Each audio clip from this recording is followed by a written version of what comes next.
This series presents information based in part on theory and conjecture. The producer's purpose is to suggest some possible explanations, but not necessarily the only ones, to the mysteries we will examine.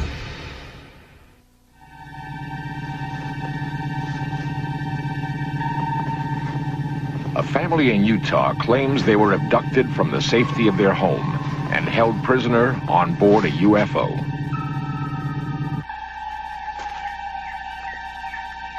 Other people have also reported being captured by extraterrestrials. A man in Wyoming claims that while he was hunting, he came face to face with alien beings and was forcibly taken on board their spacecraft.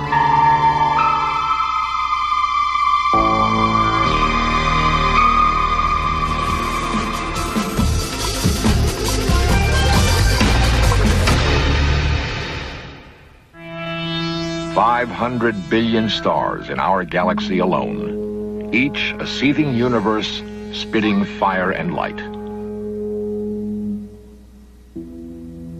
Only recently have the powerful eyes of radio telescopes given mankind a glimpse of the infinity of space. Astronomers maintain that if intelligent life exists on distant worlds, the likelihood of it crossing the endless chasm of time and space is next to impossible. Yet, 50,000 UFO sightings are reported each year. Some are backed by what is purported to be concrete evidence, like the suspended image of a UFO captured by an Arizona cameraman in 1966.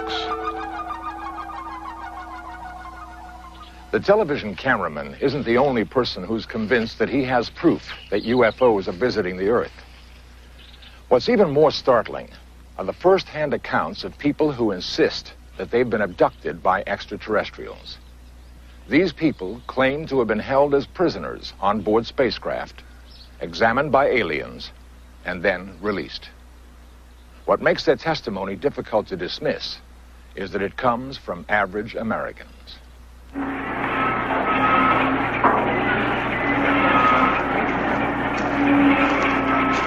Carl Higdon is the foreman of an oil rig in Rawlins, Wyoming. He's been at the same job for 15 years, working 6 days a week to support a family of 7. His crew refers to him as the Wyoming Coyote because of his feisty determination to get the job done against all odds.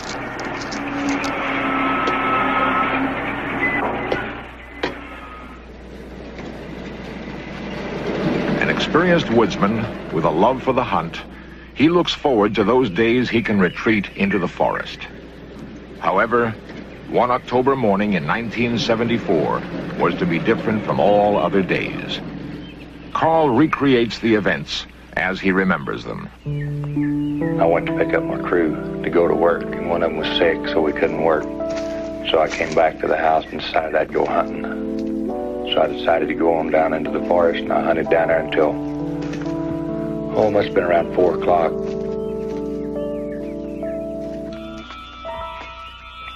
So I walked down over this hill. Whenever I got over the hill, I seen these 5 elk standing down there. One of them was a big bull, so I raised my gun to shoot. Then, something happened beyond his range of experience.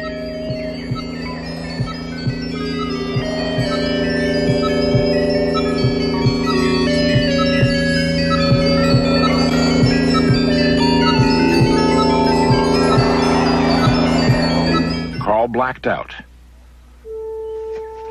When he regained consciousness, he was aware that an undetermined period of time had elapsed and that he had lost touch with reality.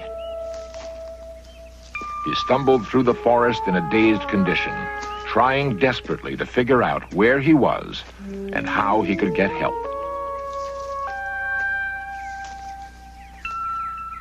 By 8 in the evening, Marjorie Higdon became alarmed when her husband hadn't returned. She called for a search party.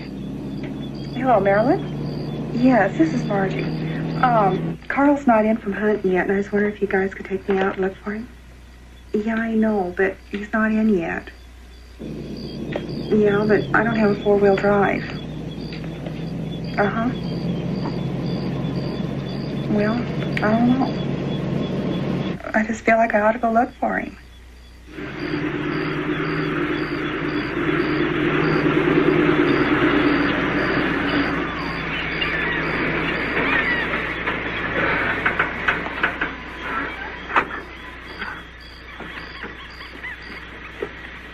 Carl's friends discovered him in a semi-conscious state. They were disturbed by his incoherent ramblings. What happened? I don't know. You don't know? I don't know. It seems strange. You sure you're all right? Yeah? You're not hurting anywhere? No. Okay. Get you out of here and get you to the doctor as soon as we can.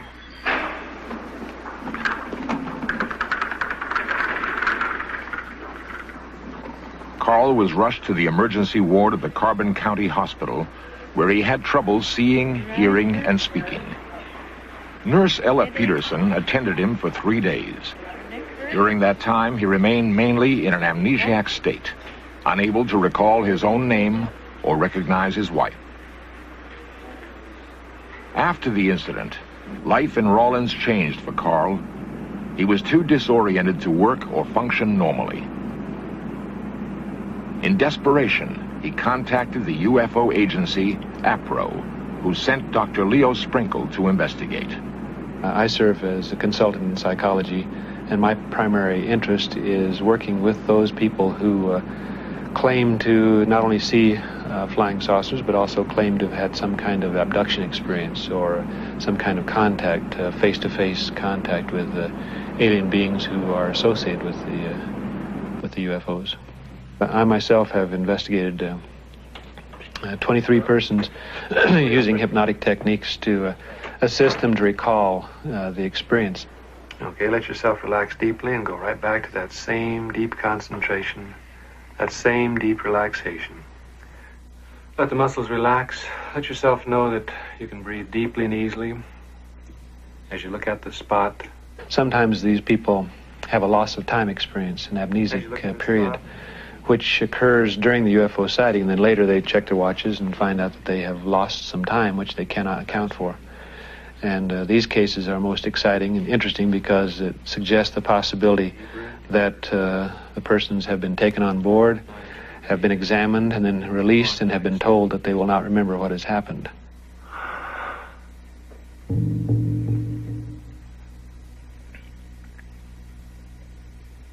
Fire. The bullet don't look right.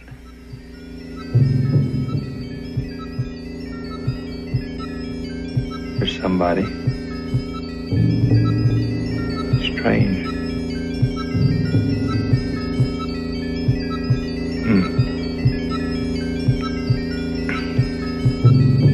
He wants me to go with him.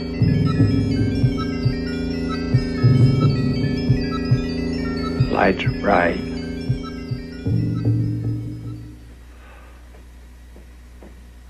Lights are...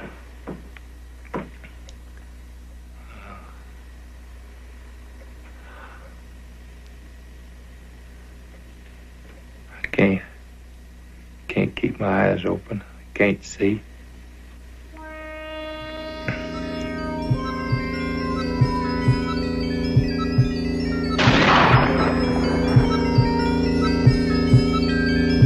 They look like me, same features. He said the sun burns him. He's gonna take me back. Just let yourself go back inside the cubicle. What happens inside the cubicle? Oh. I can't get in, there ain't no door. Do you know how you get in? No. We're above the trees. I can see pretty good. The ball looks like a basketball. But it's got a blue, gray outline.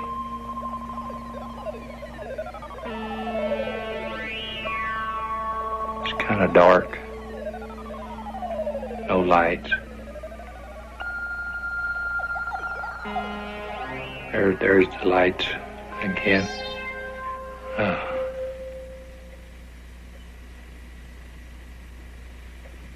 We're back. In the investigation of a case, Dr. Sprinkle attempts to establish an abductee's credibility. Shock condition. He closely questioned Nurse Peterson to determine Carl's condition immediately following the incident. He kept his eyes closed most of the time, saying that they hurt quite a bit. And other than that, why, he had no complaints of pain. Raise both arms for me. This first detachment goes across your upper abdomen. In order to corroborate the story, he arranged for a polygraph exam to be administered. Regarding whether or not you actually had that UFO experience in question, do you intend to answer truthfully each question to that? Yes.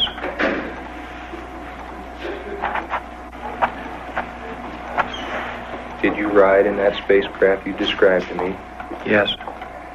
In my own personal opinion, I find with the cases I've investigated that there seems to be no evidence of hoax. There seems to be no evidence of a psychotic reaction which has caused the individual to falsely believe that he or she has had an abduction, so that I'm left with the mysterious and sometimes uncomfortable feeling that the cases are happening as the individuals described. That is, that they are being taken on board, examined, and released by intelligent beings who, for their own reasons, are engaging in these experiences.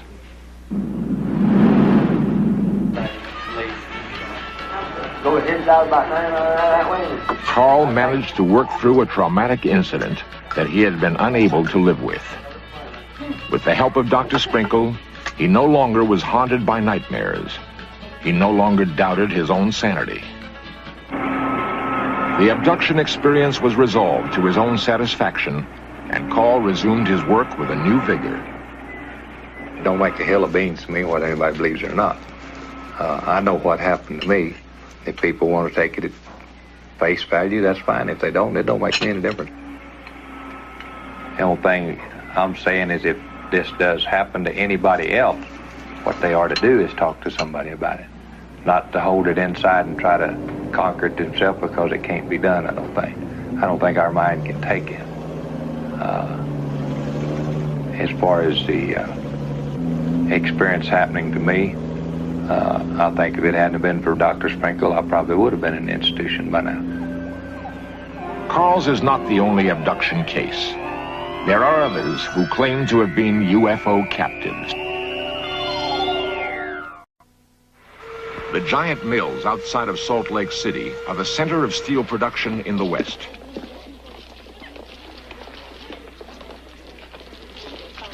My name is Pat Roach, and I work at the steel company in Orem.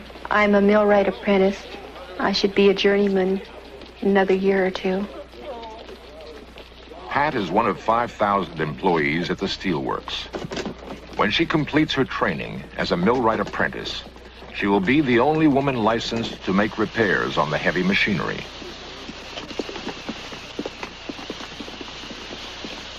When the work whistle blows, Pat hurries home to her number one responsibility.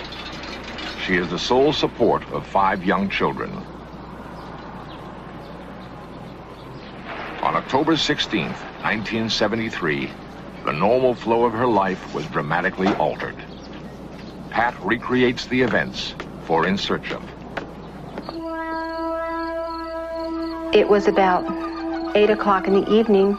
My little boy was 4 at the time.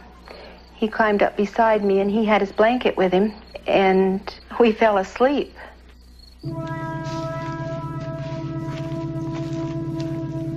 Sometime between 8 and midnight, something invaded the privacy of Pat's home. Her children, normally alert to strange sounds in the night, slept on, as if put in a deep trance.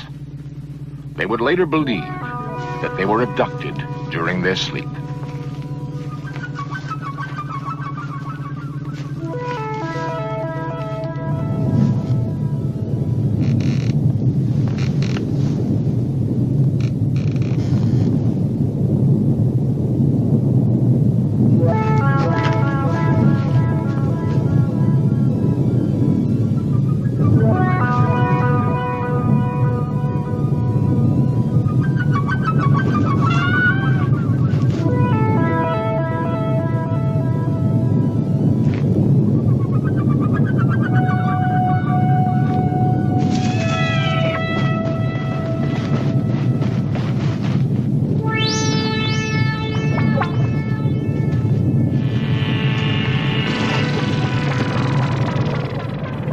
Only one child reported seeing something too strange to believe.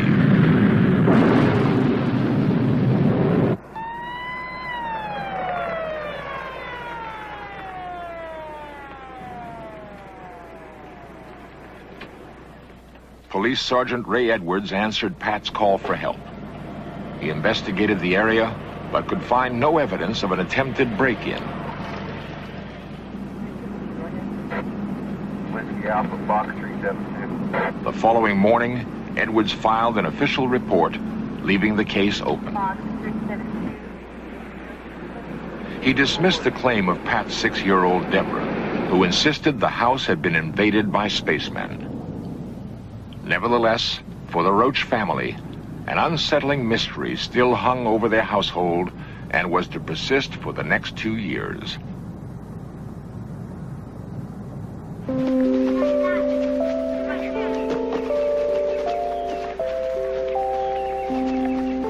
UFO investigators believe victims suppress the memory of an abduction because they are programmed to do so. Researchers feel, however, that children stand a better chance than adults of resisting mind manipulation. I wouldn't have actually known what happened that night. I probably wouldn't have even investigated it at all if it hadn't been for the fact that 2 of my children were just positive that they were spacemen.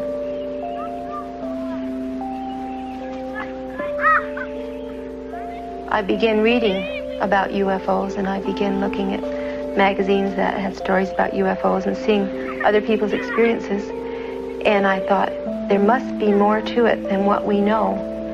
And so I thought, well, the only way we'll find out any more is to go under hypnotism.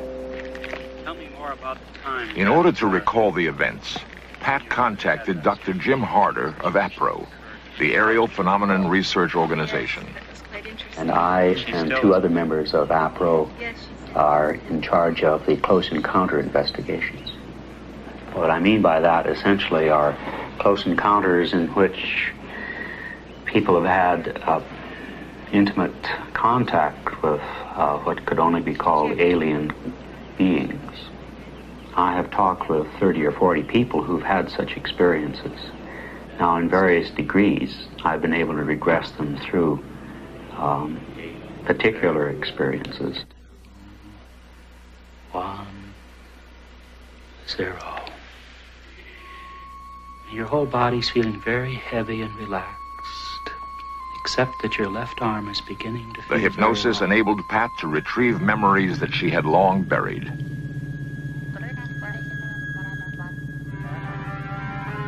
So I remember what the interior of the spaceship looked like. It seemed that the walls fell away as you went to the ceiling, and you could see the stars and everything. There was a TV scanner that would start at the top of my head and go all the way down and come back again. It was like an eye. I was examined by a man that was just an ordinary man. He was a little over 6 foot tall. So I was very upset because he came at me with a needle, a long needle, right here. I was angry with them because I didn't feel that they had any right to come into someone's home and take them.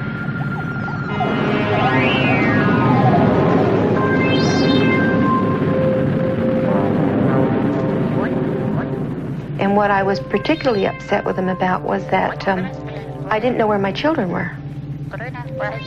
They know everything about us physically, how to make us well and everything about how our body operates, but they can't understand our emotions and our feelings and our ideas about things. They don't understand us.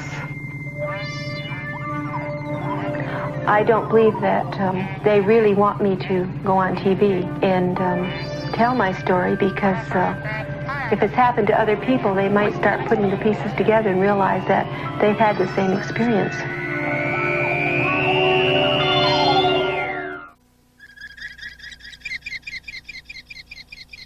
Powerful radio telescopes point to the heavens, listening to the noise of the universe. Astronomers committed to the concept that it is impossible for extraterrestrial life to come to Earth believe that if contact is made, it will come through a radio signal across the infinite expanse of space. But there are others, ordinary men and women, who insist that intimate contact has already been made.